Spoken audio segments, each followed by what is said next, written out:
গাজা সংকট নিরসনে নতুন এক রাজনৈতিক উদ্যোগের ঘোষণা দিয়েছে ট্রাম্প প্রশাসন। এই উদ্যোগে যুক্ত হয়েছে বিশ্ব রাজনীতির বেশ কয়েকজন প্রভাবশালী নেতা।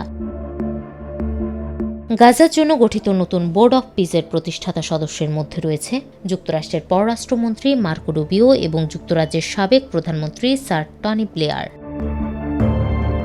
16 জানুয়ারি হোয়াইট হাউসের এক বিবৃতিতে জানানো হয়, এই বোর্ডের চেয়ারম্যান হিসেবে দায়িত্ব পালন করবেন ডোনাল্ড ট্রাম্প নিজে। ইসরায়েল ও হামাসের মধ্যকার যুদ্ধ বন্ধে ট্রাম্পের ঘোষিত 20 দফা শান্তি পরিকল্পনার অংশ এটি। প্রতিষ্ঠাতা বোর্ডে আরও রয়েছেন ট্রাম্পের মধ্যপ্রাচ্য বিষয়ক দূত স্টিভ উইটকফ, ট্রাম্পের জামাতা জ্যারেড কুশনার, বিশ্বব্যাংকের প্রেসিডেন্ট অজয় বাঙ্গা, বিনিয়োগ প্রতিষ্ঠান অ্যাপোলো গ্লোবাল ম্যানেজমেন্টের প্রধান নির্বাহী কর্মকর্তা মার্ক রোয়ান এবং যুক্তরাষ্ট্রের জাতীয় নিরাপত্তা উপদেষ্টা রবার্ট গ্যাব্রিয়েল। আর মাঠ পর্যায়ের প্রতিনিধি হিসেবে কাজ করবেন জাতিসংঘের সাবেক মধ্যপ্রাচ্য দূত নিকোলাই ম্লাদেনভ।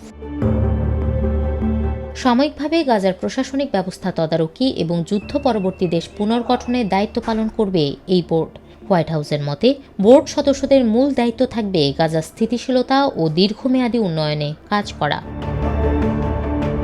এর পাশাপাশি গঠিত হয়েছে national committee for the administration of Gaza NCAG নামের একটি পৃথক ফিলিস্তিনি টেকনোক্র্যাট কমিটি। এর প্রধান হিসেবে দায়িত্ব পালন করবেন ফিলিস্তিনের সাবেক উপমন্ত্রী আলী সাদ। যুদ্ধ পরবর্তী গাজার শাসন ব্যবস্থা পরিচালনা করবে এই কমিটি। গাজায় একটি আন্তর্জাতিক স্থিতিশীলতা বাহিনী মোতায়েনের পরিকল্পনা করছেন ট্রাম্প।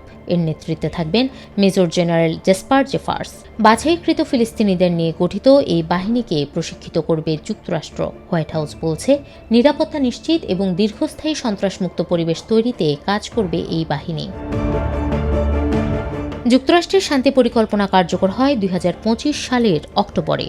বর্তমানে চলছে দ্বিতীয় ধাপ। প্রথম ধাপে যুদ্ধবিরতি, বন্দি বিনিময়, ইসরায়েলি বাহিনীর আংশিক প্রত্যাহার এবং মানবিক সহায়তা বৃদ্ধির বিষয় অন্তর্ভুক্ত ছিল।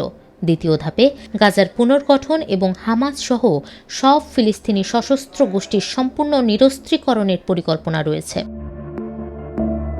তবে গাজায় যুদ্ধবিরতি অবস্থা এখনও অত্যন্ত নাজুক। হামাস নিয়ন্ত্রিত স্বাস্থ্য মন্ত্রণালয়ের মতে, যুদ্ধবিরতি কার্যকর হওয়ার পর থেকে ইসরায়েলি হামলায় প্রায় 450 জন ফিলিস্তিনি নিহত হয়েছে। জাতিসংঘ বলছে, গাজায় মানবিক পরিস্থিতি এখনও ভয়াবহ এবং নির্বিঘ্নে জরুরি সহায়তা প্রবেশ অত্যন্ত জরুরি। অন্যদিকে ইসরায়েল জানিয়েছে, একই সময়ে ফিলিস্তিনি গোষ্ঠীর হামলায় তাদের 3 জন সেনা সদস্যের মৃত্যু হয়েছে। 2023 সালের 7 অক্টোবর হামাসের নেতৃত্বে দক্ষিণ ইসরায়েলে হামলায় প্রায় 1200 জন নিহত এবং 151 জনকে জিম্মির পরই শুরু হয় গাজা যুদ্ধ। এরপর থেকে গাজায় ইসরায়েলি আগ্রাসনে 71,000-এর বেশি নিহত হয়েছেন বলে জানিয়েছে গাজার স্বাস্থ্য মন্ত্রণালয়।